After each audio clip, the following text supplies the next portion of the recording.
well, that the community board has taken over the last well, I guess it's been a year and a half or more since the framework came out. And we are very lucky to have Councilmember Brad Lander here, so we can also have him respond to some of those very specific issues. And then since a lot has happened in the last year and a lot has happened in the last week, we can talk about some of those issues as well. And then after we have a discussion about Kiwanis, we wanted to talk about what other agenda items we'd like to have going forward over the next year. Council Member Lander, do you want to say hello? And is that an okay way to start and to proceed? Or how much time do you have? That sounds great. I'm happy to be responsive. I have, I got about 45 minutes. So, and I don't need to say anything opening now. So yeah, go ahead and I'll respond after, after there's some questions and issues out there. Okay.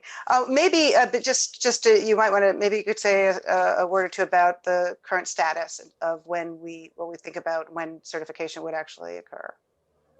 Sure. That's not one on which I maybe have a lot of information more than folks on the call have. As you know, the plan, which the Department of City Planning had announced, was to have certified it last week on Wednesday at their city planning meeting. But they were enjoined from doing so by a temporary restraining order issued by the judge as a result of a lawsuit filed by people saying that there's a problem with, some small problems. They actually argued that there were technical insufficiencies with the city's notices, which the city says there were not. And then this broader issue about virtual ULURP. And as you know, many ULURP applications have already proceeded virtually. The city council is meeting virtually, and we've passed a lot of laws. So I hope those laws hold. And of course, the lawsuit through which that proceeding will be considered is virtual. So we're doing a lot of business virtually, but that is the core contention of the lawsuit. And until it is heard, and the judge is having a hearing on Wednesday. And it's possible that the judge would rule at that hearing, but I think it's more likely the judge will listen to arguments and subsequently either set a second, a second date or rule at some later point. But we just don't know. So, I think that, the thing really right now is that, until the judge removes the temporary restraining order and says that the action can move forward, city planning can't do anything else. A lot of us have wanted to see the environmental impact statement. I, as well as other board members and Councilmember Levin, asked that city planning release the EIS a couple months ago when they were engaging in those pre-meetings that the Community Board 6 had asked for and that DCP agreed to do. It's not generally they release the EIS at the time of certification.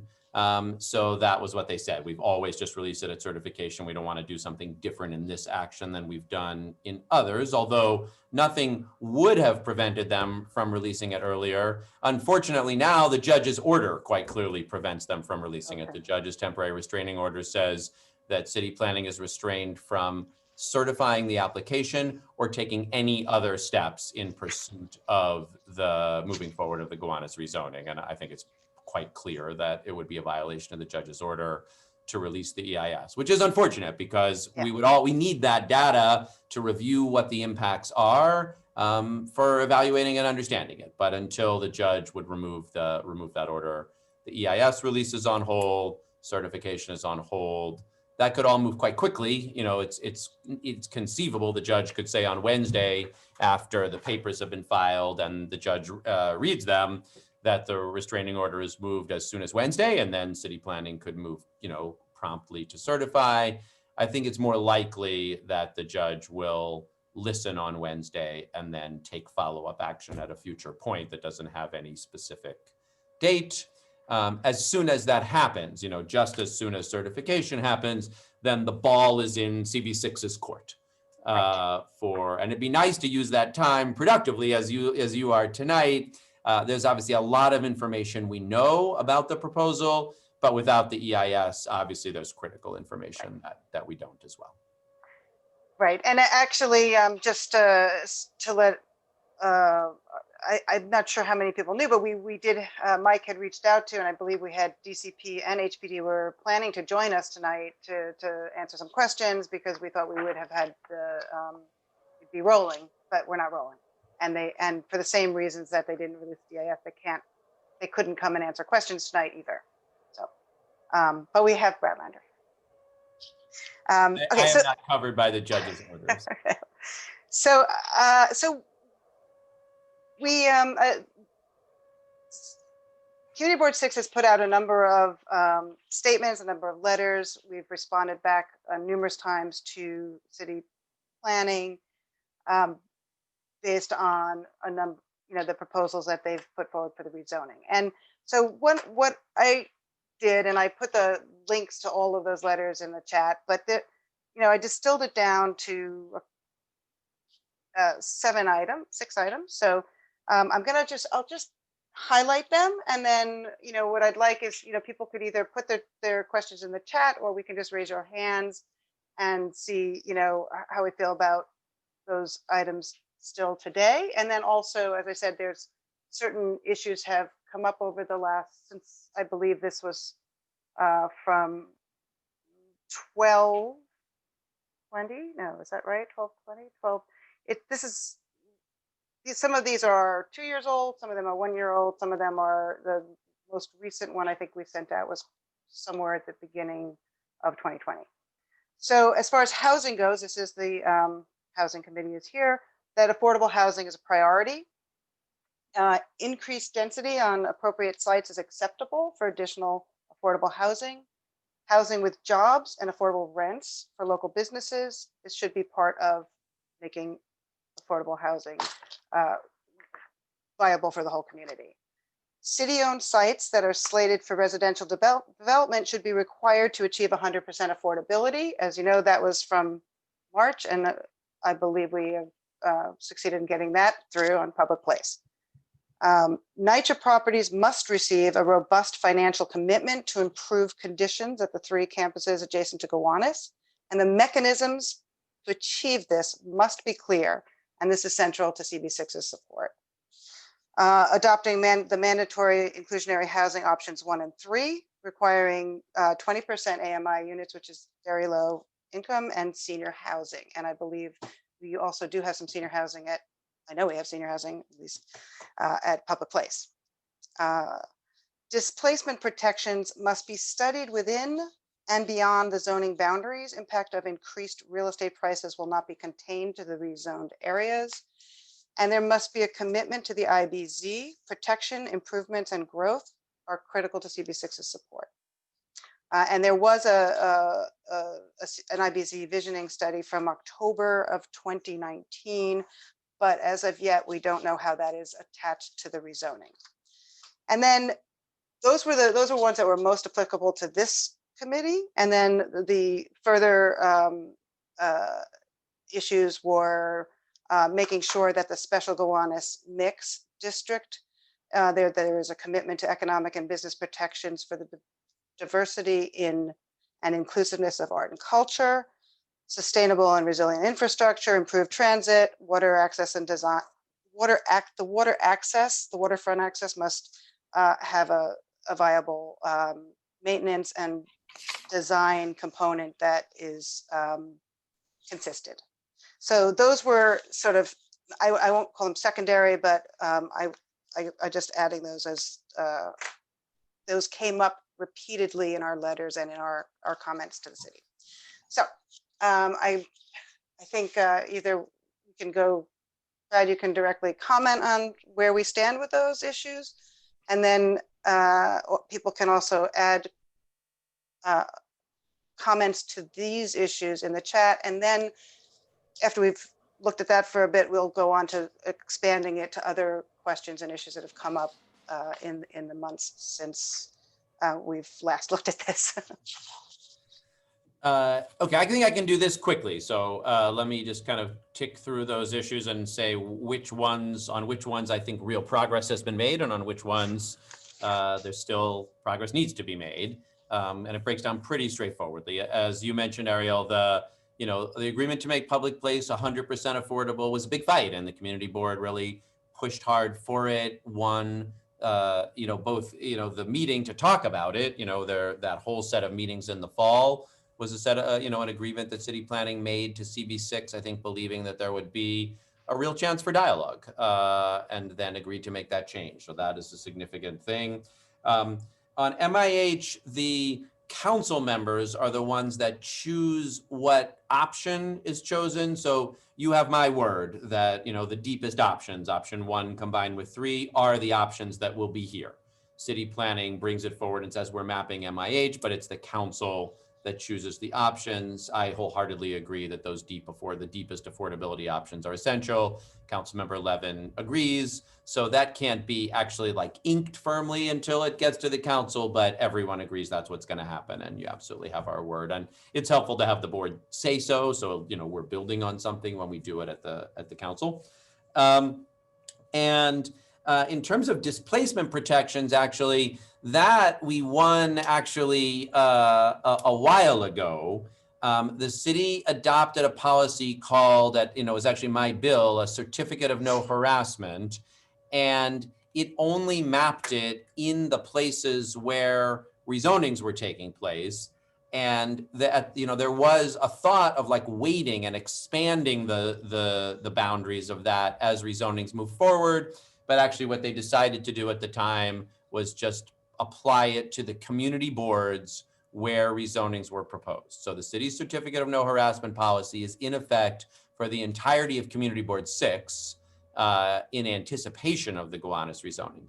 That has some flaws. For example, I thought it should have been in place in Community Board 7, not only because there was the private action of Industry City, but because Board 7 feels the pressure of growth in other places and it has more low-income and working class families broadly than CB6, but the policy that was adopted was based on rezoning areas. So that is for the whole of CB6. It'll be reviewed or studied in the EIS, but it has already been applied. And there are also some resources that come to help families who are facing eviction in housing court make sure they have all the resources that they need. That also is already applied to Community Board 6, and that's one of those things where we already got them. So like, even if the rezoning for some reason did not go forward, that would not be lost. So those are the things that, and I guess in terms of one other thing that I feel like there was real good progress made on, the Gowanus mix zoning, which is the first time the city has mapped zoning that is narrower than the manufacturing uses, just light manufacturing, arts, artisan, and nonprofit uses in the new development around the canal and around Thomas Green Park, I think is a significant accomplishment achieved by the pushing of this board. A bunch of the mid blocks between 4th and 3rd and 3rd and Nevins are being preserved as commercial and manufacturing, did not get rezoned to residential, which now everyone takes for granted. But at the beginning, I think there was an assumption they all would be. So quite a meaningful amount of space is being preserved in the rezoning area. And those owners are actually getting a density increase exclusively for industrial and commercial uses. So those are the areas where I think the things the board has been pushing for, progress has been made. There's two main areas, the ones you mentioned, where insufficient, not enough progress has not been made. The NYCHA developments have not yet received robust financial commitments, despite the fact that we've been pushing that it's been the #1 goal.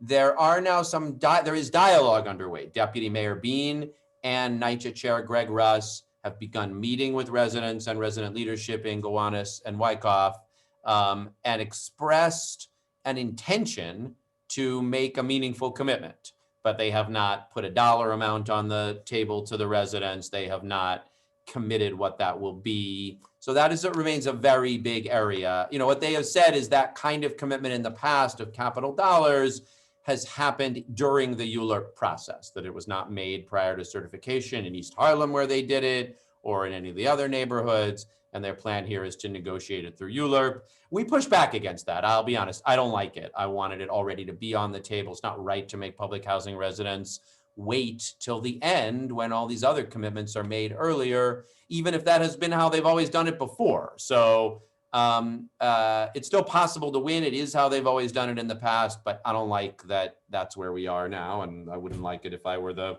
community board being asked to vote without something concrete on the table. On the IBZ, they did that, the meetings for the study, the vision planning, but they need to come back to the board. And they had said they would do this in between certification and the time of the board vote. So this maybe would have been one of the things they would have been doing tonight, but it's really, to present their findings and turn those conversations into some concrete commitments to invest in, strengthen, and help grow jobs in the IBZ.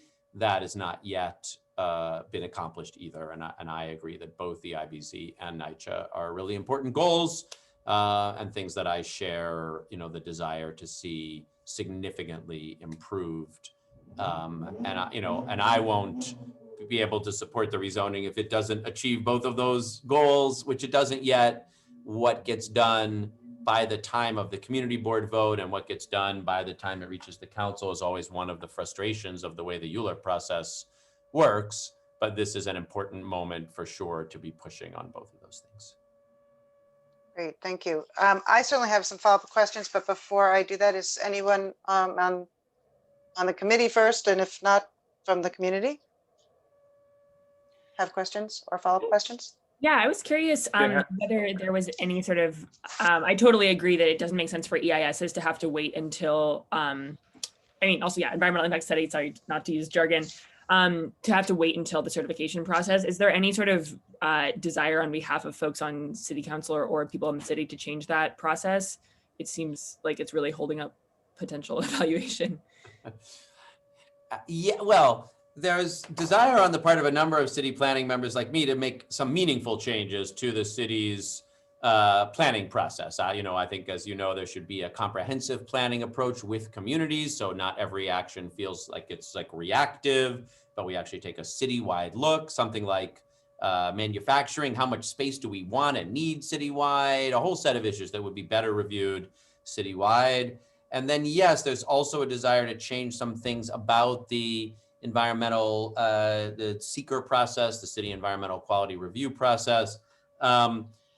I think mandating city planning to release the EIS earlier than certification, I don't think we could do by local law. I think that would either need a charter I'm not 100% sure about this, but I'm pretty sure it would take either a charter referendum voted on by the voters or a change in state law. I would support either of those, but I don't think we can do it on our own. It would be better. But this is where we are. Okay. Maybe you said this. Is it the judge specifically said that DEIS can't, or was it just that's a matter of course that we typically don't do it, so they typically won't? So before the lawsuit was filed, like when we asked back in November, will you release the EIS now? They could legally have done so. Their answer is, we haven't done it in any, we don't do it. That's not our typical practice. We haven't done it in other rezoning applications, and we don't therefore feel comfortable doing it here. We said, well, it's true you don't usually, but there's nothing that would prevent you. They said, there's not really anything legal, but that's just not our practice, and we haven't done it for other places. But now the TRO does not specifically, the temporary restraining order, it does not name the EIS, but it's pretty broad language. It says the city may not proceed with the certification of the application or take any other steps in furtherance of the application or the Gowanus rezoning. And there's no way that I can see that you could read the EIS. I mean, the EIS is a step in furtherance of this application. They do it as part of the certification normally. So I think any lawyer that you asked would agree. Even it's, I think it's pretty straightforward that they are currently enjoined from releasing the EIS by the judge's order. And does anyone else want to raise their hand or go out? Alec? Hi, Councilmember. Some of the questions that I see bandied about, and I wonder if you could address them. One is there's some skepticism about how enforceable some of the income criteria will be for the affordable units that are created. Can you speak to how that's an enforceable commitment?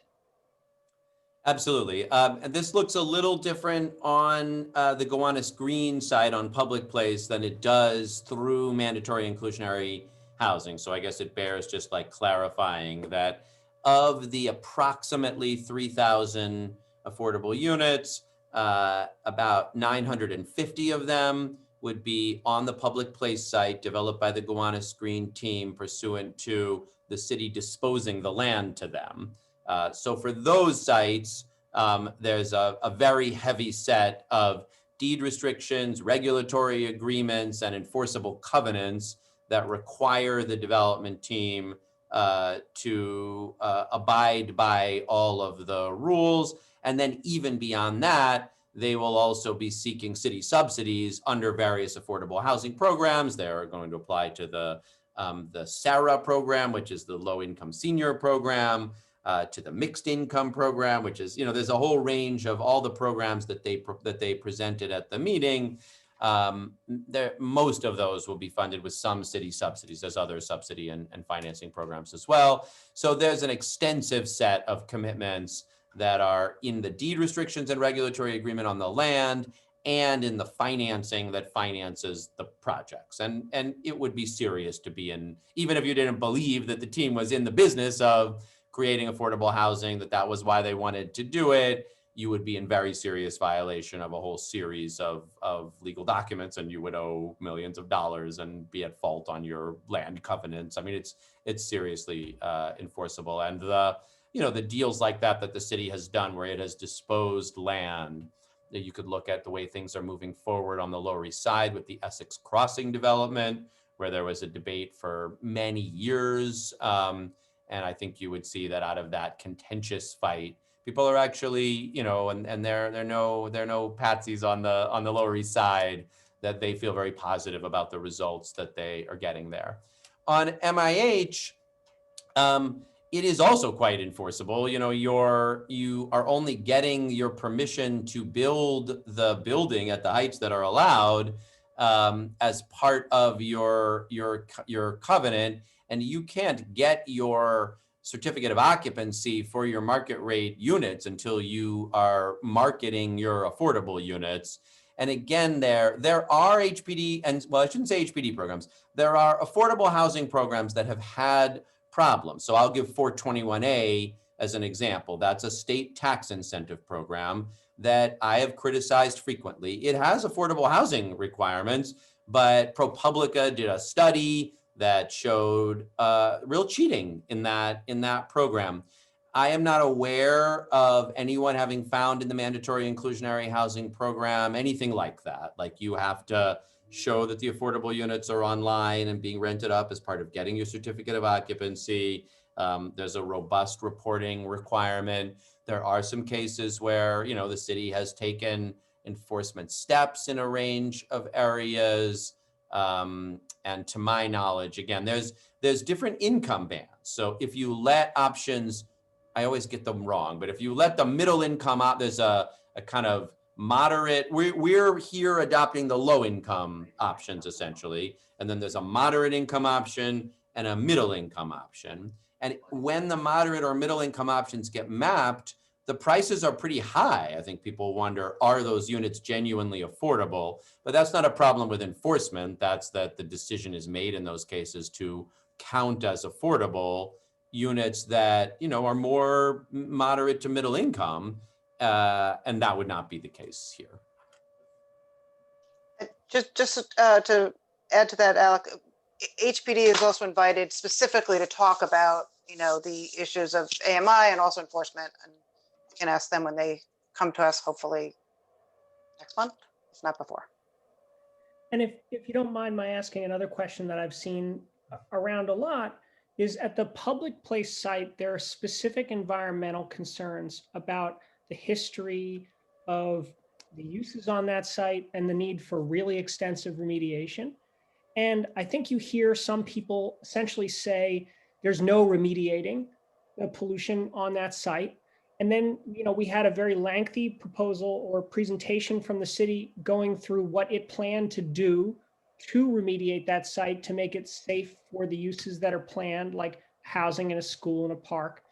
And so I wonder, how does a citizen and how do you sort through that conversation to try to figure out, is this really a safe site?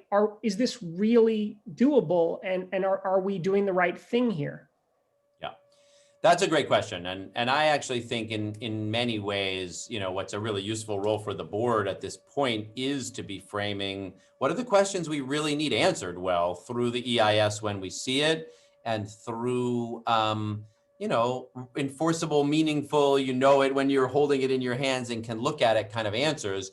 And I think this is such an area, on the one hand, I thought that the Gowanus Green team answered that question. On the other hand, it was in a PowerPoint presentation, and I want from them, and I have asked for them, and the board could ask as well, I want the environmental engineers of the Gowanus Green team to give us some documents that really we can scrutinize and help us answer that question, not one slide in a PowerPoint, but here's the cleanup plan.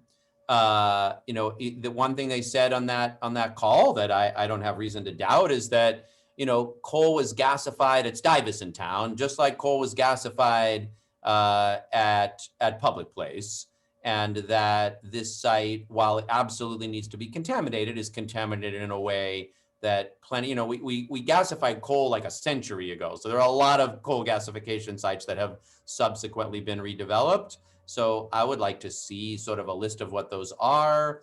I want to know from their engineers what is really the plan in a way that I can look at the map or hold it in my hand. And then the third thing that I have asked them to do, and I'm optimistic that they will say yes, but I haven't heard it yet, is that the developers of what's now we call the Lightstone site, of the site on the canal between Second and First and Carroll, between the canal and Bond, they asked the EPA, they voluntarily brought their cleanup plan. You're required to get your cleanup plan approved by the New York State Department of Environmental Conservation. It's got an E designation that's relevant for both the city planning and the buildings department. Obviously, you've got lenders and insurance companies that want to know your plans because they're on the hook too. But the EPA is on the scene here.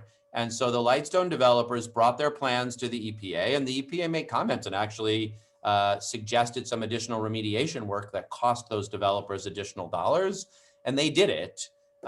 So I think that's another check that we could have in this process, is that to use the EPA's presence to get some information. I think that's especially critical on anything that affects the remedy, like the CSO questions. But I think it's a good idea for Public Place as well. Thanks. Paul, can you unmute yourself? Yes, thank you, Ariel. Thank you, Councilman Lander, for giving us this information, and again, your continued support and advocacy for the many priorities we have. And I think everyone knows that the IBZ is close to my heart, and the jobs that it represents are critical, in my opinion, to the future of Gowanus.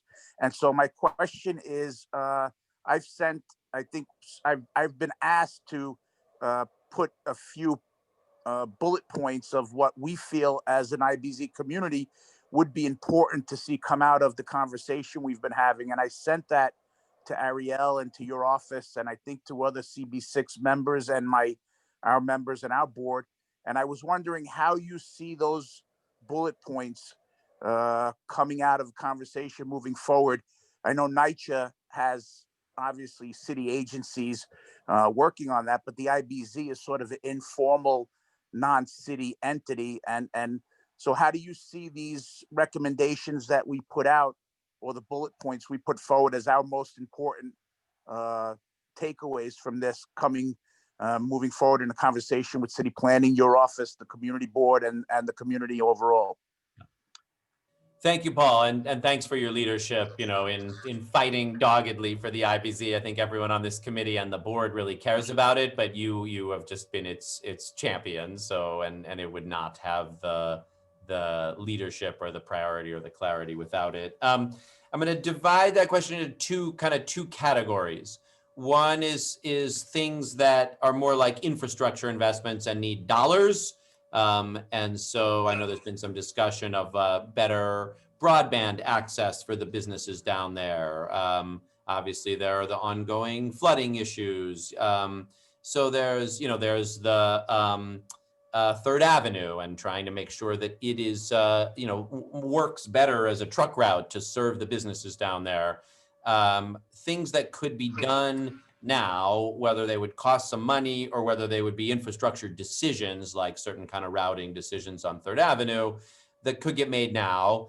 And those commitments can be made through the ULURP process. They are a little like the NYCHA decision. There can be a decision, an agreement that the city will commit some dollars or make some, DOT shifts or changes in the process. One thing we've talked about here, and I think the board should talk about, because we have here people that really care about manufacturing, and we have people who really care about cycling, and whether we think Third Avenue can succeed both with a truck route and with a bike lane is a question that I think actually would be really useful to get CB6 feedback on. So those kinds of things could be agreed to and changed during this rezoning process and inked, as a deal, with shifts made or investment commitments made by the time the deal got to City Hall. There's a tension because, City Hall is only going to want to spend so much overall money. So, they might say, well, how much is going to NYCHA and how much is going to the IBZ and how much is going to transportation. But that's an appropriate set of priorities for the community board to express. And then it's my job to really fight, tooth and nail for as many resources as we can get. Then there's a longer term set of decisions about zoning questions. And I don't know, I think it went through the land use committee and not this committee, but recently the board reviewed this application for Monadnock's proposal for the Huntington Street site, which is an application to this board to reduce the parking requirements in order to support an industrial and commercial development. And Paul, you and others, I think, would like to make some job growth possible in the IBZ that might involve either reducing parking requirements or allowing additional square footage specifically for manufacturing uses. That can't be done. That would take its own whole zoning action. Either an individual owner brings a proposal or the city would come back and look at the IBZ for those changes. So that can't be done now. But I think building a consensus for some approach that would say there is openness and interest on the part of the board, the council member, and hopefully City Hall for allowing job growth, but we want it to be light manufacturing, genuinely industrial job growth in the IBZ, and for that there's openness to some additional density or parking relief. That would be sort of building a policy consensus that would help make future action easier. So if another developer like Monadnock wants to come and say, we would like to build an industrial and manufacturing site, but we want that kind of flexibility, they could have an easier time having confidence. It would still have to go through the ULURP process, but there could be more, a sense that there's a sort of shared policy commitment to do it. Thank you, Councilman. Thank you, Ariel. Can I, just for clarification, at the moment in New York, what does the IBZ technically do for the businesses within that zone? Yeah, two things. First, there are some tax incentives if you, Okay. and Paul might know better how these work than me, or Ben from South Brooklyn Industrial Development Corporation surely does, because they administer the IBZ. There are tax incentives for preserving and creating industrial jobs in the IBZ. And then it functions as a kind of pledge that those areas are not going to be rezoned to residential. So this rezoning does not include any sites that were in the IBZ. All of those are being preserved as manufacturing. And that means if you want to invest, if you're a manufacturing tenant and you've got a lease in an industrial site, you can more confidently invest in it, not worried that it's going to be flipped or converted to be rezoned to residential later. So those are really the two things, the main two benefits. The reason for that question, because we're focused on the rezoning, is just that to have that, there isn't any stronger commitment there than there has been in the past, and so there isn't really anything that would keep.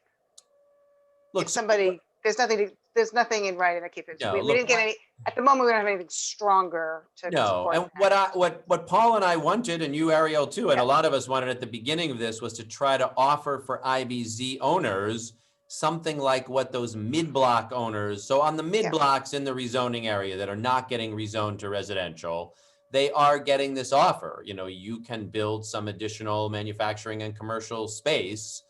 And I think what we hoped to win was a zoning policy for the IBZ that said under certain circumstances, you can have more FAR and or get reduced parking requirements but only if what you're building is job generating. And part of the challenge is the way that our manufacturing zoning currently works, pretty much very substantial retail and pretty unlimited, very substantial office as well. And so sometimes it used to be you could do hotels and self-storage.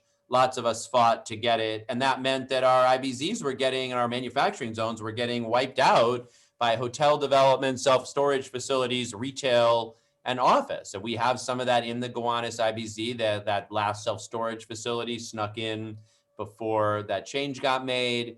We don't have hotels in the Gowanus IBZ, but we have some in the Gowanus M zone in the rezoning area. We definitely have, you know, more and more office. And those Second Avenue, those wonderful buildings at Second Avenue and 9th Street that are in the IBZ, they kicked out all the artists and light manufacturers, and they're going to convert it to some form of retail and office. And that'll still be compliant with IBZ zoning, but it's not the light manufacturing jobs we wanted. So what we were hoping for was a zoning that said, you can grow your building, you can have reduced parking, you can keep what you have now, we're not taking anything from you. But if you want additional FAR or reduced parking, you got to trade that for job generating kind of light manufacturing and arts and artisan uses. We did not win that. They basically said, we're not going to bite off the IBZ at this time. And the de Blasio administration doesn't really agree with that policy anyway. So that we did not win. But I think trying to build a policy consensus in that direction. First, I think it's why I fought, I like that Monadnock is doing what they're doing at Huntington. I think it's a good project. I think it will create that esplanade, but dedicating some of their space long-term to manufacturing can help in this direction that I think can really strengthen the Gowanus IBZ, but honestly, manufacturing policy all throughout the city. And we're not going to change whatever. There's only so much you can do in one rezoning, but I think getting some concrete resource commitments and infrastructure commitments and establishing openness to that sort of grow jobs model in the Gowanus IBZ for the future could be a meaningful outcome. Well, it is disappointing. It's concerning because if the rezoned area does develop in the manner it's supposed to over the next 15 years, it will put enormous stress on IBZ that without more protection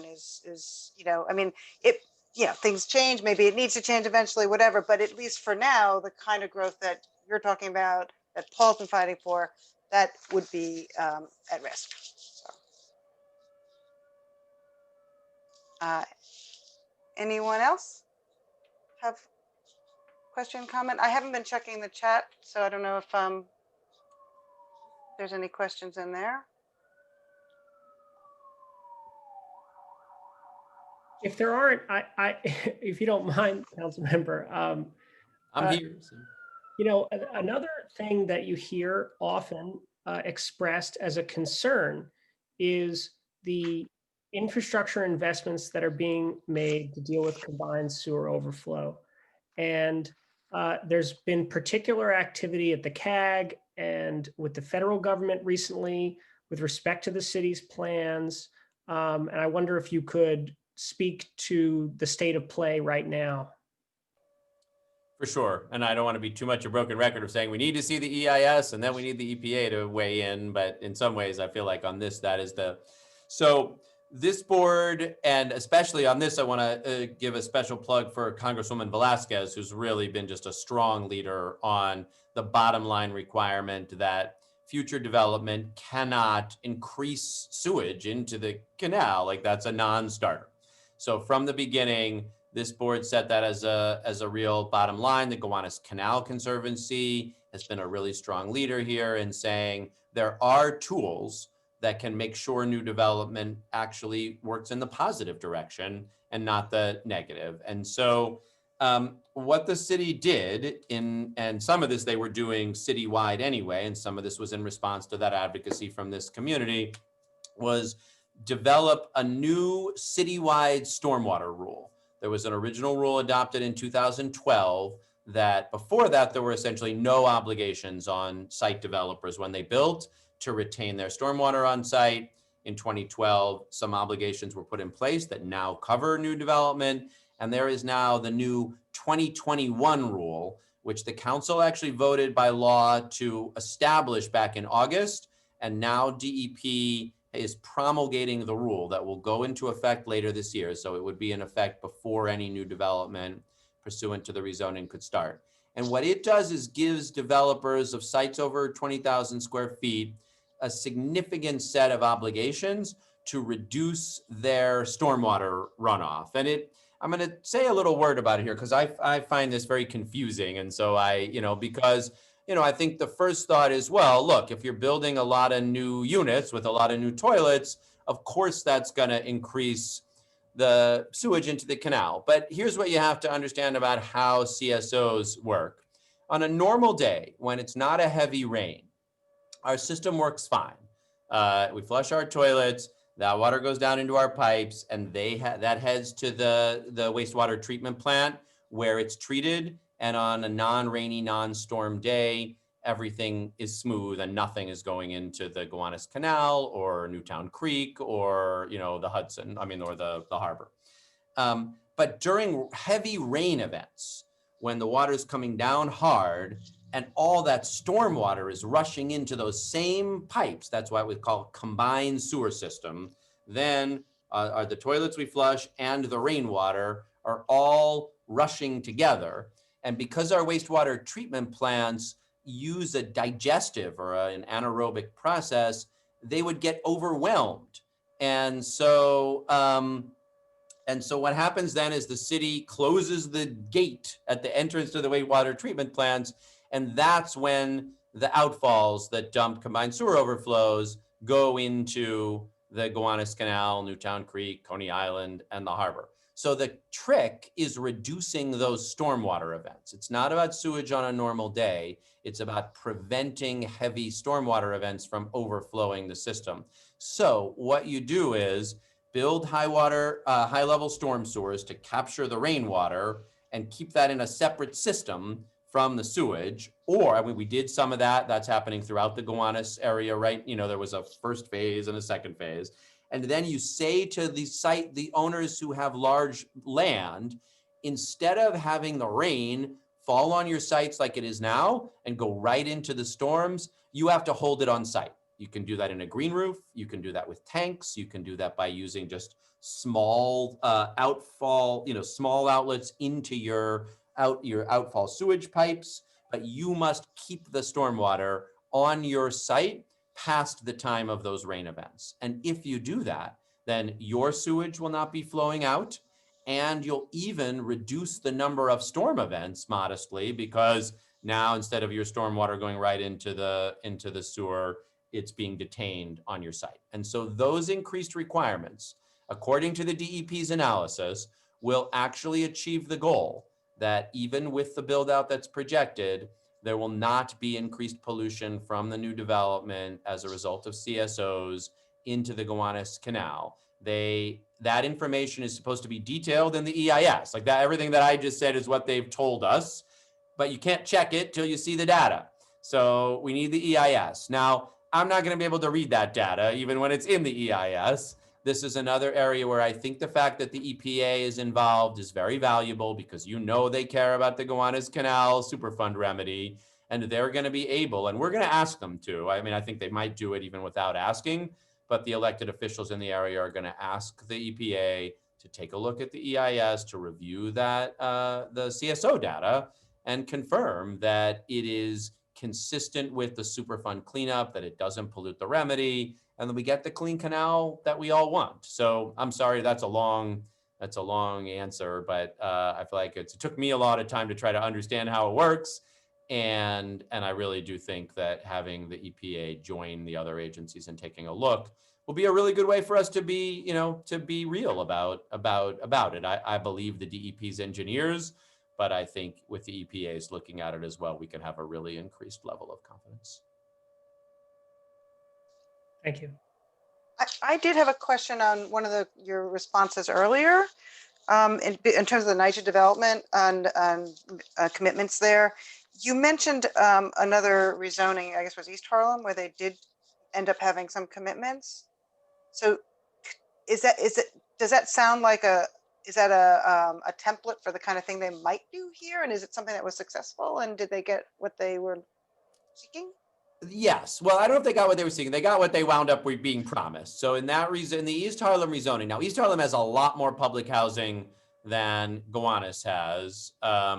And that was a rezoning. It's interesting. That was the first rezoning where they actually provided city capital for public housing as a part of the rezoning. You might remember that when they first came to us and we were fighting for this, they said, well, we just don't do that. NYCHA is separate from rezonings. That's another conversation. Go talk to the NYCHA people. But at the time of the East Harlem rezoning, the speaker of the city council was Melissa Mark Viverito, who represented East Harlem. And she basically said, if you're going to get this rezoning through, you're going to have to make a commitment to public housing in East Harlem. And she got won a $50 million capital commitment for improvements to public housing in East Harlem. Now, that again, East Harlem has, I don't know, it's like 5 times as much public housing. So I think that was like, now I don't have the numbers off the top of my head, but the per unit amounts that they won in East Harlem were not enough. That would probably only equate to like, I don't know, 15 million or something in Gowanus and Wyckoff at the same per unit number, which in my opinion is nowhere near enough to genuinely address the core issues that are, that those buildings have. But at least it set a precedent that as part of a rezoning where there's public housing nearby and the community makes it a priority, there can be, and it's, we talked about all these other creative mechanisms that transfer development rights or other tools, but that was just a city capital commitment of city dollars to fix things that are broken in public housing. And that's the simplest thing here. There might, of the 3 developments, Gowanus, Wyckoff, and Warren Street is in the program that some people call RAD and some people call PACT, but in which a private manager is brought in. That is already underway. And, that's the subject of another whole conversation that I don't necessarily want to get into here. But so that's the smallest of the 3 developments, and it's essentially spoken for. But Wyckoff and Gowanus do not have plans for significantly addressing their needs. And I guess what I'd say is, especially with this being the last year of the de Blasio administration, there's some long-term ideas. There's this new NYCHA Preservation Trust that's being talked about, and legislation is being sought in Albany. There's new plans that the Biden administration is making. There might be a lot of other long-term ideas that could come on the table. I think the most concrete thing here in this last year of the administration tied to a rezoning is a straightforward capital commitment. Whatever else the future holds, we can't support creating new, what will be beautiful new affordable housing while not investing city dollars in fixing the affordable housing that's sitting right next door. And the most straightforward thing is a capital commitment. It has now happened I think East Harlem was the biggest of them, but I think there were capital commitments for affordable housing in 1 or 2 of the subsequent rezonings. It's totally straightforward and reasonable here. It's not complicated in mechanism. It's just essentially a negotiation about dollars. Okay. Ariel, David has some questions in the Yeah. chat, but I'm not sure. I wonder if David would be willing to pipe up and ask them with some more context, because for me at least, they might need some context. Can you unmute, David? And I think if Julia, I saw that Julia Ehrman was here, and if she's still here, I might ask her to unmute as well, because she actually knows some of the details. This is where we really need Andrea, because she knows the answers to these detailed questions about the stormwater rule. But I'm gonna text Julia and see if she can come back on. So David asks, are you, I see the question in the chat. So, all right. So I will try to answer David's questions to the best of my ability, but I'll also flag this might be something that that we need to get Andrea or the city or others with knowledge to. I'm just texting Julia a question. Okay. So I think what the city would say about the 20,000 square foot size is this is less about kind of how many units you're building and more about how much land area you have. Because for you to retain any meaningful amount of stormwater, your site just has to be big enough that a lot of rainwater is falling on it. Like your house just gets what falls on its roof. And, so retaining it is just only a little bit helpful, and that it is the larger sites that have answering a question opportunity I asked, but I'm for... too shy to ask it in voice. Oh, you're on, David. David, now we hear you. Sorry, everyone. Can you hear me now? Yes. Yes. All right.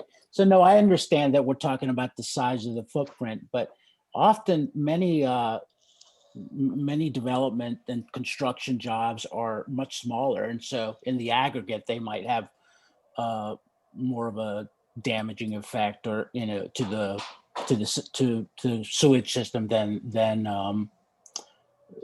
currently, than the threshold for 20,000 feet, if you will. Yeah. So look, I think this is something that's worth having some more debate about. There are advocates pushing that the threshold for the rule should be made smaller. And this is why I think Andrea Parker and the folks from Gowanus Canal Conservancy are really tied in with the folks from the SWIM, the Citywide Stormwater Coalition, and are really knowledgeable here.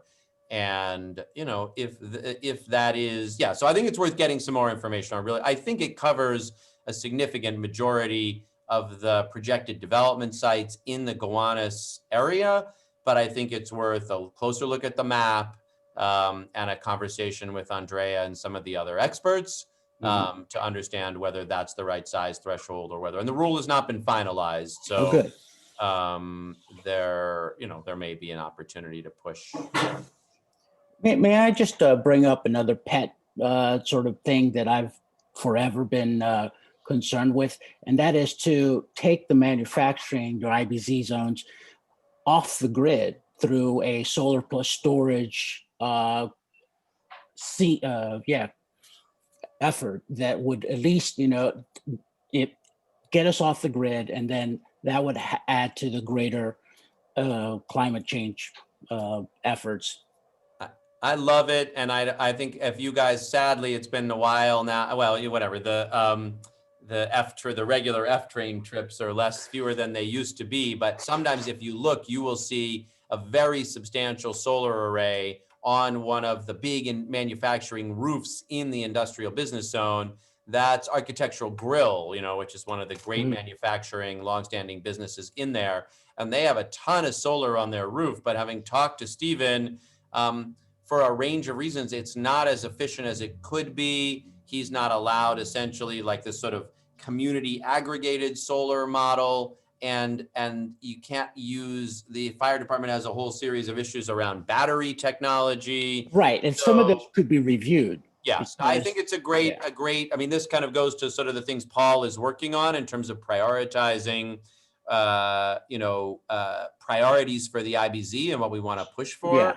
but I think, making it possible to do and better utilize rooftop solar in A the better design. For example, that picture behind you, you happen to have this construction zone where all along the sides and down below, what they call iron redox flow batteries, which are safe if well engineered and designed, can provide the storage without necessarily taking up land that's used for other purposes. And so there's so much that can be done, but it seems as though like those decisions aren't really being broadened to other aspects because of regulations that are in place that are hindering progress, if you will. Yeah. I think it's a great question. And this kind of, again, as Paul mentioned, some of us had asked him to sort of talk to some of the, Gowanus business folk and just, identify the top concerns and priorities for the IBZ that we could, try to push together. And that's one that certainly makes sense to me. Thank you, Brad. David, that is the second part of our meeting tonight, which is to go over our agendas for the rest of the year. We did a couple of years ago, there were a number of presentations about trying to do after Sandy, trying to do the solar grid in Red Hook, and the complications that came and the resistance that came from, so to speak, Yeah, from Con Ed and at the state level, and the inability exactly. to do There's those. a lot of So interest that's something we could that don't want to certainly let that kind of thing Yeah. flourish. So I don't know what's happened with that grid attempt in Red Hook, but I know that they ran up against Yeah, I just know institutional that changes. engineering wise, it's completely possible. Yeah. I know that regulation wise is another story, and there, right. there it gets messy. Right. Thank you, David. Kevin? Hey, can you hear me? Can you Yeah. hear me? Oh, great. Hey, Yes. Councilman, it's Kevin Duggan from Brooklyn Paper. How you doing? I'm doing good, Kevin. Nice to hear you. Happy New Year. And sorry, I joined a little bit late. I was on CV2 meeting, so I'm sorry if this was already addressed. But one of the kind of open questions for me that I feel like the city has not gotten too deep into is regarding the Gowanus Green development and the steps that need to be taken in between when the brownfield cleanup wraps up and when construction starts in the new development. I know the mayor's office for environmental, I don't know the full name, but the rep for that part of the mayor's office said there was still need to be extra actions by the city. But do you have any insight on what still needs to happen before that huge development gets built? Because the EPA's Christos Siamis brought up quite a few issues with that. So I addressed this earlier in the evening, so I'll try the meeting. So I'll try to do is just summarize quickly. I'm sorry about that. I mean, first, I think it's critical that the development team give us all a document that really speaks to what their plans are for cleanup, what steps will be needed, and and how it will achieve the obligations of making sure that the site is safe. They cited some sites like Stuyvesant Town that had been coal gasification plants that had been made perfectly safe. But I want, as they just sort of had a slide in their PowerPoint, and I'd like to see something from their engineers that not only speaks to what their cleanup plans are, but some of these questions you're raising about, what approvals do you get from who, when? And, so, you're going to have it delivered with the cleanup grid is obligated to do under the brownfield cleanups laws. What are the other approvals you need from DEC, from the state under the city under the E designation, from your lenders and insurance companies? What does that work require? And then finally, as I mentioned, then at the Lightstone site, the developers submitted their plans to the EPA for a voluntary review and made changes based on the EPA's feedback. And I'd like to see the development team do the same here that they did at Lightstone as part of that process, in addition to getting the sign-offs they need from the state and from the city and from the insurance companies and from their lenders. Since the EPA is involved here, go ahead and submit it to them and ask for their feedback on the cleanup plan. And so, yes, I agree with you that is information that is worth, that's worth getting.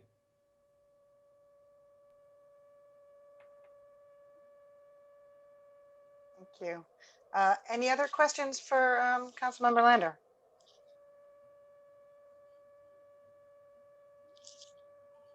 believe that. But thank you. There'll be more coming. Yes, I look forward to I've it. You really- know, I think this is the, whatever, I guess I'll just part with this, and I really don't mean this as a, you know, I mean, this is really complex stuff, you know, and like the future of our city is complex, and having a community board that digs in, that, you know, spent all this time establishing goals and requirements over the years, and really holds applications, holds electeds like me, holds city agencies to them. Like, that's the only way we can make this whole democracy thing work. So, you know, I don't think it's any secret that I hope we can make this application work. I think the opportunity to create a lot of new affordable housing, a genuinely integrated community, preserve and strengthen the mix of jobs, do it in a way that makes investments in sustainability and infrastructure is not just good, but is like an obligation of ours if we genuinely care about a more affordable and a thriving future. At the same time, you could only do that in this world of so many reasons to be skeptical, anxious, questioning, with a group of people who really rigorously ask all these questions and demand good answers. So we need that EIS so we could really see them, and a really thorough process. And Ariel, thank you for inviting me, and everybody else, thank you for being here. And to the rest of the committee and whoever else wants to stay on, I am going to talk a little about the Gowanus Governing Group, or the Gowanus Governance Alliance. It's got a couple different names at the moment. We're going to talk about that, and then about additional agendas for the year. So Thank you so much. Thank Have you. a good evening.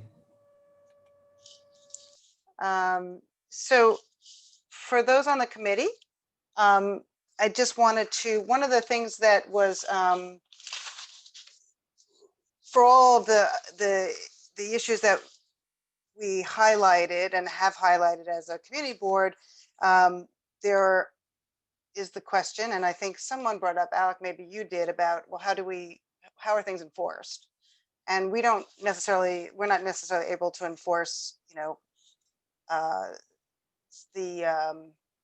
well, actually, we can be a watchdog for a lot of things. And so we had, back in 2019, recommended to the executive committee at CB6 to do a Gowanus governing group or community advisory group that would be set up. At one point, we were hoping it might be during ULURP to make sure all of the items that I had listed at the start of the meeting, that we were holding the city to those items. And then post ULURP, in terms of implementation and oversight, that the governing group would in some way, shape, or form be able to be a clearinghouse. We would understand and know when developments were coming online. We would have potentially be a place for developers to come if they are in the mixed use district. They would, and they don't know what to do or where to go. We would be there to be able to be a sort of a available sounding board from the community. And at the same time, we would also check in to make sure they're doing things right. Now, in order to do this, so we had been discussing this. The GNCJ, the Gowanus Neighborhood Coalition for Justice, has also simultaneously, on a parallel track, been looking at that, and they were able to, over the last year when we had not really been developing, have come to sort of expanded the strategy a bit further, which is great, to include making sure that this alliance would include the critical city agencies, so that we would have report and feedback from the city agencies, such as NYCHA, to make sure whatever agreement we have is getting done, Department of Buildings, DEP, Parks, School Construction Authority, make sure we're checking in as development proceeds that we have the right schools going on. So we would, all of these issues would come under this alliance, and that CB6 would be one of the groups. The other groups that when we had discussed it, we considered that this would probably be some kind of separate entity, not held at the community board. We don't know where it would be held, but it would include any interested and neighborhood groups, and probably some at-large members. It might be set up something like the community advisory group for the Superfund, but it needs to have teeth. And in some of our discussions, one of the only way that for this to really have teeth would probably be to have it included in one of our requests for for ULURP. So that's one of the things. It's not fully formed yet. It has to form quickly. I just wanted to put that out there because it's an incredibly critical element of all this to make sure that the community is watching, and it could be a model for other large rezoning efforts to make sure that the community continues to have a say. Because once the rezoning has occurred, they don't need to come back to us. So how do we make sure that there is some it's not control, because developers are going to have enough on their plate in terms of all the control, the requirements, but it's just a way for the district to make sure that this very special area that we're hoping the rezoning retains some elements of that does that. So I'm happy to hear back from people what they think about that. If they think this is, if they have any ideas about it, you can also, this is not being decided today. I'm happy to circulate the white paper that we did back in, oh my God, October 2019. I think I did circulate it once, but I just wanted to bring it up again now, so as we get so close to ULURP. So that was one of the items on on the list of potential priorities, and so think about whether we think that is a priority. I'm happy to have any comments on that now, or we can let that settle. Ariel, Glenn Kelly sorry. here. Glenn. Hi, Glenn. That is a great idea. It's a rather tall order, though, for a volunteer body, which is underfunded on such a large project. Now, Well, so we let me finish. Let me finish. Sorry. Yeah. The one thing that comes to mind is some years back when we dealt with the zoning change for Whole Foods. There was supposed to be a follow-up transportation study just to let the community know what effects had been observed and whether there was any way to improve conditions. That never happened, and it was asked for and forgotten. So that's just something to keep in mind. I'm not speaking against. I am very aware of that. You're right. Saying one project was difficult to extract that promise, and if there's 100 of them, it's a tall order. It is. It absolutely is. I think in answer to that, I think there are a couple things. One is it might actually require funding from the city as part of its commitment. Possible. That's one way. So which means there would be staff to help make sure that this happens. And it's not. Well, you're right. It's that we're hopefully with a lot of the way that the CAG had paid staff, and that was through the EPA. So that was how that was able to continue the way it did. So that model would require a financial commitment. Mm-hmm. Yeah, Alex. Yeah, I just totally agree with Glenn's observation, which I think is a pretty basic one. If this is going to be operationalized, we have to be very thoughtful about sort of structure and capacity. And one thing that comes to mind is the Lower Manhattan Construction Command Center, which I think has been a model for Cobble Hill monitoring in our neck of the woods. But I used to work for Scott Stringer. I was briefly his liaison of the LMCC, and it works. I think because there was resources there was actual federal funding that made that work, but also because there was continued political buy-in from the most important actors, the elected officials in the area, to be at the table, so that when the grousing that occurred, it was heard by the right people. And so, I think part of what we would be asking for is there an institutional home, an obvious institutional home for this meeting, or someone who's going to be there through a lot of this process which is going to be, you know, into the 2030s. Someone who's going to be there and feels ownership, sufficient ownership, like Congresswoman Velasquez has felt about Superfund cleanup. That's sort of, you know, who's our champion? I mean, Brad is leaving, right? So who's our champion on that? And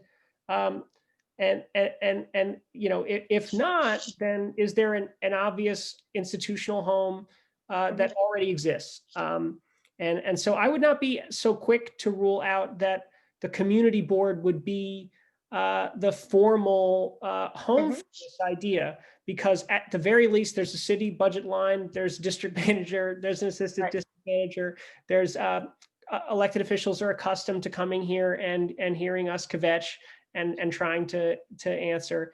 And so that's all I was saying, is thinking through Glenn's point a little bit more concretely, you know, what is there an elected official? Is there an institution that we could situate this in? Because otherwise I think it's not going to have the bite. Natasha? Oh, I saw your hand up. Did you? Yeah, well, I was actually going to make the same point that Alec was making, that if there is an existing home, it's just a much more easy play. And to that point, I guess I'm still a little confused as to the Gowanus, I can't remember the full acronym, but the Gowanus group around justice issues and their role that they've been playing to try and collect and disseminate information. And why are we not thinking about that group as that's so the Gowanus Gowanus Neighborhood Coalition for Justice. They, as I said, they actually were doing a parallel path. They called it their Gowanus Governance Alliance, and in there, and I didn't realize that they'd been working, but I recently, in the last leading up to this meeting tonight, reached out and tried to find out what was going on there. And they actually, in terms of their sort of structure for this, it's the community board actually ranks very high for the very reasons, you know, Alec, that you pointed out, and also Natasha, that so they actually were including it. And so there will be more involvement, at least with them, but it's not just them. It would also need to include other local representatives, other local groups. So that's how that gets figured out. I don't think anybody's quite figured it out yet. That group is just simply not broad enough in its scope, we think, to be able to tackle. Yeah, no, I think you want issue? you want a broader, you always want to make sure, you know, there's a broad range of people at the table.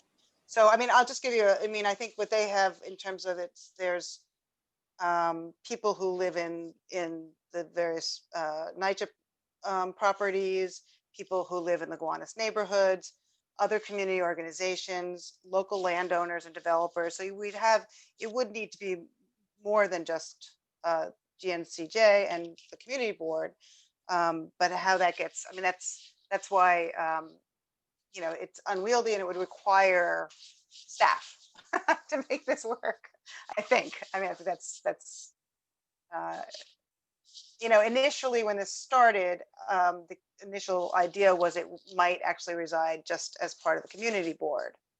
And then for the very reasons that either Alec or Glenn pointed out, we're just volunteer people, and it would be very hard to keep that going. So then the idea would be, you know, what would the form of this be, where we would potentially have a real, you know, it's almost like its own little, you know, like the Brooklyn Chamber of Commerce. It's like the Gowanus Chamber of Commerce kind of thing. So it would be something that is helpful, not a scolding watchdog, but a helpful, you know, like a bid, practically like a bid, maybe something like that. But we would have that hands-on and know where each of the different elements of this 15-year development are going and heading. Glenn, go. Yeah, so it comes down to funding, I think. Yeah. Following up on what Alec said, following up on what I said, we should decide as a community board whether we want to perform that role. We should sketch out, in that case, we should sketch out a framework for doing so. invite the other participants, GNCJ and, the Gowanus Alliance and anyone else who's got a stake or interest in it, and form maybe a separate committee of the community board, or maybe sort of a quasi committee like the CAG Right. to follow up on that, but it would be contingent on funding, because there's no point pursuing this unless there's some money to keep it going. Yeah. And I think that was where we left off a year ago. And so we were a little timid about So that. here we but I are think again. yeah. But I think a year ago we were a little bit more timid about that. And I think, in thinking about it, it would absolutely require that, because, otherwise it won't have the teeth that we want it to have. But that's very helpful for that response. And I believe that I think the next time, hopefully I would like to be able to, have more conversation with GNCJ on that. And also, I know David Briggs was also, his nonprofit was also looking to do something like that. So we had worked together to bring that to the executive committee. Glenn, I don't know if you were there. It might have been the last executive committee meeting we had. When did we have an executive committee? I don't remember the last It was, one. I think it was January of 2020. Really? Yeah. Yeah, it was up in the hospital. So, and we Okay. presented this, and so that was sort of where it. Seems like 3 years ago. Yes, it does. It absolutely does. Okay. Any other comments about that? Because then we don't have to talk much about it, but I just want to make sure, because this can also be done by email. I know, is Samara still here? But she had put in the chat about having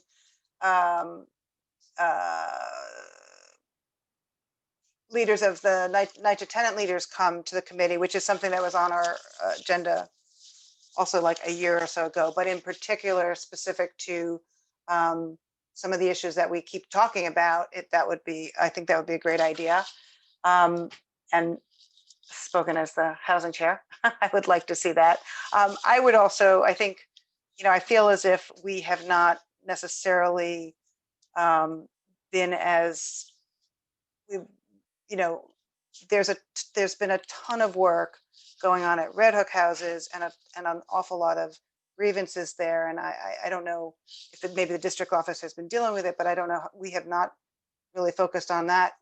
And I would really like to hear about if they've, what's happened. I've only read about that in the papers, but not been very aware of it in terms of how we might be learn more about it and be of more help to Red Hook houses, because I know a ton of repairs were coming online and quickly, and there was some stress around how that was occurring.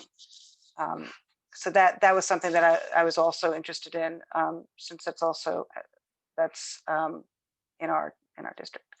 Other items that have been floated around, I'm just going to throw them out. One was to have the guy who runs the Red Hook terminal, the Red Hook terminals, who's doing the wind turbines. Is David still on? Yeah. So I know he's there was a lot of recently some press about producing turbines in Brooklyn, and possibly also just producing them, but also having the wind farm. And so we wanted to have him come talk to us about that.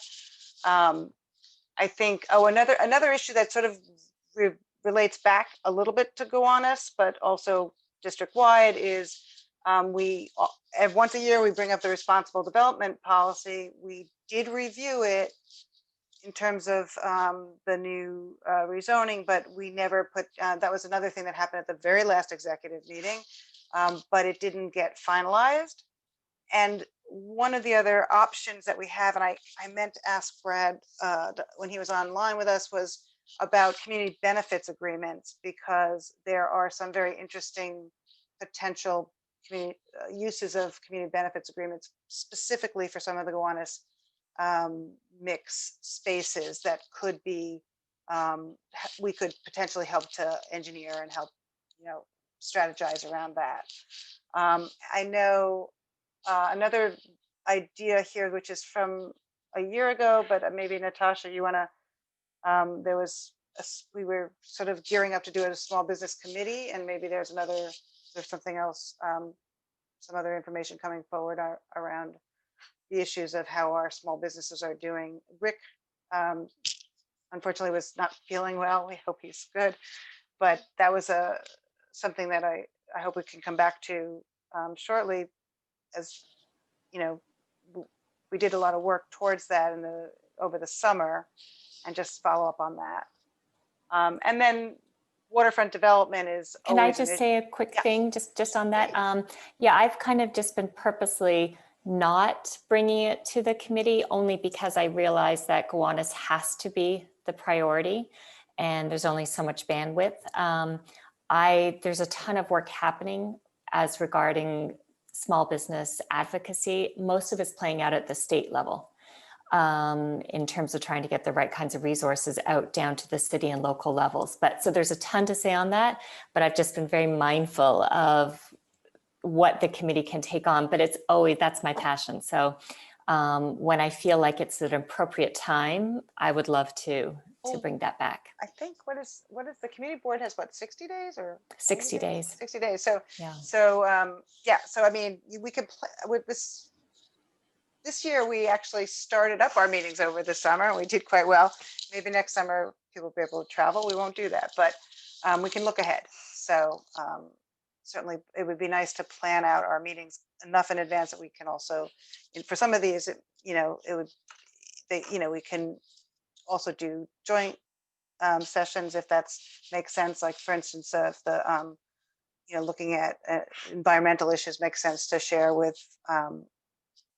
Don't we have environmental under parks, Glenn? Is that where it resides? I forget where the environmental resides. But that could be shared. Yeah, environmental and parks and recreation. Yeah, yeah.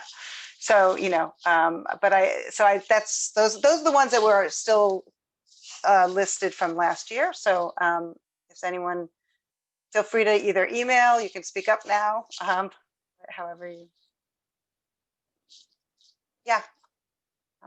Yeah, the only thing that leaps to my mind is thinking through more the question of the broader industrial space that's not going to be a part of this rezoning application, but which is a very, very important priority for the board.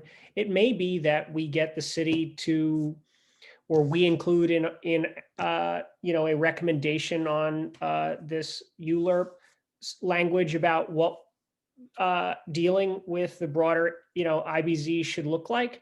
But it may be that it's a moment to seize the opportunity to have that conversation as a board more concretely, building off of the rezoning about what that should look like while everybody is focused on this and while the process is continuing to climb up, the ULURP ladder. And so, it may be that focus on, particular questions around FAR, particular questions about what the catchment area would be, enforceable commitments around industrial space. That would be an appropriate conversation to have, shortly after our recommendation. Something to consider. Paul, were you satisfied with the vision study? Because I don't understand. That seemed to me like it had a little bit of meat to it, and why they couldn't just somehow attach that. That they would do certain, specific items from that and include that as a requirement. Yeah, it seems that the conversation moves forward, but then when we get to the nuts and bolts, there's sort of a little skirting around again. Yeah. But I think Alec is absolutely correct. I mean, if we do not talk about obviously NYCHA and the IBZ, once the rezoning is certified and happens, we will be long forgotten. And there will not be any motivation to talk about it on a real scale. So yeah, this is the opportunity for the community board to really press on the commitments and the promises that already have been made. And so yeah, as far as the conversation, DCP continues to reach out to us and talk about the vision study, but again, it's only it's only Word? an idea. It's only an idea. There's no real teeth to it. So unless the community board and the powers that be can really put some muscle behind it, you know, they're just going to talk us through it and then it'll be forgotten. I agree with you, Paul. And 60 days is not going to allow us time to leverage this rezoning, however it turns out. The only way we're going to have leverage if this gets pushed out so that we have more time. And then it may not happen at all. Who knows? I mean, we don't know what the effects of COVID are going to be on the city, and we might end up rethinking this if it gets pushed down the road 6 months. Brad may lose interest and say, leave it for the next person. So there's still a lot of questions. Well, not one of the things that I think that Alec and Paul are saying, which I think we should jump on, because while that could happen, Glenn, if it doesn't happen, we don't want to be caught more off guard than we already are, having not already had this well planned in advance. But I think, you know, these meetings are great and it's good to talk, but it's a lot of work to put together the proper language for these. So I think we should start doing that now, right? And maybe, you know, Paul, you've written lots of excellent treaties that I've seen, and maybe we could start to, you know, put that into a format that would be attached as part of the resolution the board comes to. I mean, I know, you know, board resolutions can be, you know, 60 pages long. We can put it in there, whatever we want. So I think we should get started like tonight, because even, you know, even if it is delayed, if it's delayed 3 months, it still only gives us 6 months, which is where, you know, I was always thinking we were going to be starting to do this about 4 to 6 months before we had to hand this stuff in and submit it. So maybe, I mean, I don't know if these are, you know, we want to do this by email, by set up who's going to work on certain, I mean, if these are, as I stated at the start of the meeting, those were 2 of the top items. And as Brad confirmed, there are 2 items that are not there yet in any way, shape, or form. Yeah, because the city is not intending to have this be a part of the proposal. I mean, quite expressly, right? They're saying like, this is a proposal. It's incumbent on us to do the homework. And Paul, I mean, I would be happy to correspond with you in email. And I know that you've done a lot of writing on this to work up language. I'll volunteer, but I think what we're all saying here is we should seize the opportunity. Given that this is a priority, we have to seize the opportunity here and now. If we have any prayer of getting this done, everything we do is hortatory, you know, at the end of the day, but we have a short window of a bully pulpit to try to take advantage of. And so let's try to take advantage of it on the industrial piece. Agreed. And that should be done with the Landmark Land Use Committee and any other committees that might have interest. We almost need a separate committee to do that. Has anyone volunteered for this committee? We don't have, for the committee or to write to do, well, so one of the things. The subcommittee, if you will, to create the sort of watchdog on the Gowanus rezoning so that we can follow through on some of the public benefits that are promised. And then also strengthening the IBZ. Well, I think part of, you know, this is, I've been sort of requesting an executive meeting so we could sort of piece and parse and understand where some of these critical responses are going to come from, how we're going to craft them, because it isn't a lot of time to craft them once certification happens. Right, and I think we can't wait. We got to force the issue. I agree. If you want an executive committee meeting, there's got to be even a quick sketch of a framework for these 2 things, and say we have to do this now. Call an executive committee meeting next week, or we're moving forward. So that's fine. So what? But let's just say, are we? I mean, I don't know you know, I know that when we did this, the small business up, we had to create a subcommittee by allowing everyone and anyone who wanted to be on it, and then we just called it small business subcommittee, right? I think there wasn't much to that. So we could, and I'm happy to do that now. We're talking about two different, we're talking both about there is the structuring what the resolution would say about how the recommendations for the IBZ have to be included in some manner or form in the for us to approve, for the rezoning. And then, but I think also the second part of that, the second piece of that would also be around this commitment to NYCHA. That's separate, but that would have the same kind of like need to craft this and have the right, arguments and say it in a way that the board has to also fully approve these as part of the resolution. But to the point, so I don't know if those are probably two separate. So or groups that would work on it. Ariel, you're right. It was last February, we had an executive committee meeting at the hospital. And there's a reference to a October 2019 letter to DCP on the guidelines, timeline, structure for the oversight group that we're talking about. And I click on that and I find 10 different letters. So I'm not sure which one it is. Obviously, I can circulate the. You know what? A lot of these are new ones, including the letter that's been sent out twice now to the Commissioner Lago. So it's got to be one of the old ones. But Glenn, there's this governing alliance group. There's there's our position on IBZ, position on the NYCHA, which I think what we're saying is these are larger and separate than and need to be addressed by a core group of people who are going to really focus on it. That's what I'm hearing, those three items for now. Right? Yeah, I just want to take a look at that letter that was referred to here, and obviously is a starting point. I'm happy to participate in that. So I've got nothing but time.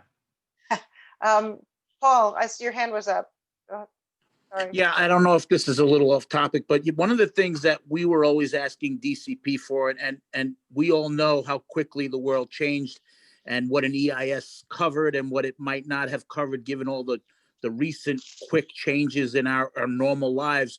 But one of the things we were always asking for from DCP and never got, whether it was because they, whatever reasons they gave us didn't satisfy us, was this is not the first rezoning that's happened in a manufacturing area.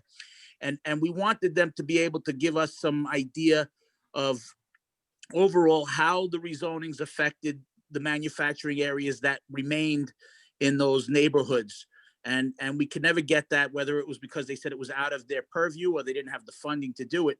But that sort of gave us like pause because, it's happened, rezonings have happened. And if we're going to see our future in the IBZ and we make these recommendations, what do we already know has happened so that we could better prepare for tomorrow? And we never got that from them. And that was sort of disappointing always. Well, we know what happened in Williamsburg, and anytime there's that's clearly studied. Exactly. The situation in the IBZ here is different. It's just gonna be the real estate pressure of having this enormous new development just to the north of it. It's a different type of pressure, And I think the concerns that the councilman has is the pressure will be to office space, not manufacturing. I don't pretend to know, because I'm relatively new to the board, how such a thing would need to be structured. I was just suggesting that sort of a hands up situation. If you want to help put together some of these recommendations on these areas where the city's not going to give us a template to sort of like redline, that in particular the industrial issue, I'd be happy to work on it. I know Paul's been working on it. we can email around and decide, and any people can raise their hand if they want to work on it. But, again, like if that's not how we do things, then that's not how we do things. But, we could have a meeting about whether to have a meeting, or we could just do it. Well, remember, this is just this one committee, as Glenn pointed out. I mean, we did have, Paul, there was and I don't know, Glenn, if you're on it too, we did have a committee working on the IBZ a couple of years ago. I know David was on that. I forget, I think Rick was on it. So we had the committee, and that, I believe that helped, right, Paul? That started, that in some ways led to the vision plan, right? Yeah. We've been talking about it for a while, and we've been getting some feedback back and forth. But I think Alec makes a good point. I think it's time to put pen to paper and give them, a grouping of things that we say, listen, these are our, most important elements, and we think that we need to have this tied to the rezoning. Otherwise, it becomes a lost cause. Yeah, all I'm saying is that that there's a lot of people beyond our committee that are interested in this, and so that's all. We could absolutely start it and then send it out, like and just right. At the very least, a statement to Mike and Peter that can be disseminated to the board members, put it in his newsletter. And if it's got to go to executive committee in order to be sort of assigned a time slot, or just let's pick out a day next week for a Zoom and see who shows up. That's fine. We can certainly, I mean, I'm more than happy to do that. I will, I can, and then we're talking for now, this is the interest here right now is on linking the IBZ to the zoning. Is there also equal interest on? I would say do both. Okay. And let's see who comes to the meeting. Yeah. And then if we want to divide, we do. Okay, so that's totally fine with me. And I think, like I said, I don't think we have a lot. We've all said this. We don't have any time to waste in terms of getting started on. No. This should be in Mike's newsletter tomorrow. Yeah. Okay. I will send that out. I feel better. And we'll make it. Yeah. Okay. But they will. I know think they are. Ariel, I sent you a list of the recommendations that our board and our members went over. I don't know. I could resend that to everyone again. Can you resend that? I was looking for it when you were talking, and it does. I always search for your name, and it's not your name; it's your alliance name. And right. I'll resend it. Paul's tricky that way. Send it to. You can send it. Send it to the committee. The committee. Yeah. Okay. And then we can send that out to whoever signs up for the Zoom. All right. Anyone other comments or thoughts before we call it a night? Ariel, can you just I want to make sure I have the email for the committee. So can you just put that in the chat, and then I'll have it to send. All right. That's the Google. Nope. It's EWCH. WCDH. Okay, I got it. Hold on. Paul, are you on this committee? Yes, I'm on this committee. Okay.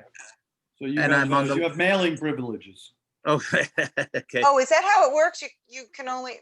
That's the way it's supposed to work. If you're on a committee, you have. But you know what? Why don't you, Paul? Do you want to just send it to me and I'll distribute it, because I'm not quite. Okay, I could do that. Thank you, Ariel. Thank you. Thanks. And then I'll distribute it also to make sure that Mike and Peter know, and so we can. And me. Well, you'll be on that. Oh no. Yeah. Well, I'm not on this committee though. Okay, and you. And so we're not, so that we can and then establish, and everyone's okay with meeting next week. I'm happy to put a regular, week or every other week kind of meeting on the board until we get through this, because I don't see how else we're going to get through it. So it's a good idea. Let's pick up the pace. Okay. All right. Thank you, everyone. Good night, everyone. Nice Thank to you. see everybody without masks. Night. Thank you. Good night.